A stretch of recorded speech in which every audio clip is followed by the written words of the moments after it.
আজকে আমরা একটা মিনি ব্লগ করছি। এইটা আমাদের দিদি, এটা আমাদের বাগান, পুরো বাড়ি এটা। আর সেই ভিডিওটাতে সেই ফ্যানটা এখনো আছে আমাদের কাছে। এই দেখুন ফ্যানটা চলছে। ফ্যানটা তো চলবে, সবাই জানে। ভিউয়ার্সরা লাইক করবেন, সাবস্ক্রাইব তো ভুলবেনই না। এই দেখুন পুরো ঠান্ডা ঠান্ডা কুল কুল। क्या कर रहे हो रे বাবা।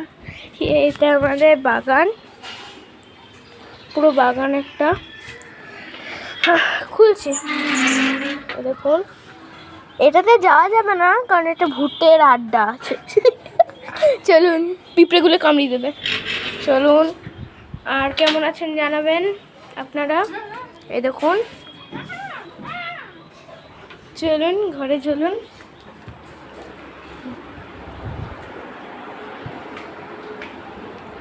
এটা আমাদের একটা রুম, এটা আমাদের একটা রুম, যেখানে ঠাম্মি সবাই। আমাদের দিদু সাই। এই দিদিটার ঠাম্মি, আমার দিদু। এটা নোংরা জল। এই এসিটার নতুন লাগিয়েছে, মজাই মজা হ্যাঁ। ঠান্ডা ঠান্ডা জল। কি করছে একদম। টাটা করে দাও, টাটা করে দাও। ও আমাদের দিদু বাথরুমে আছে এখন। না না না না না, তাহলে যাক, চলে যাক, চলে যাক। আর করবো না। Tata guys. বাবারে ঘুরে গেলাম।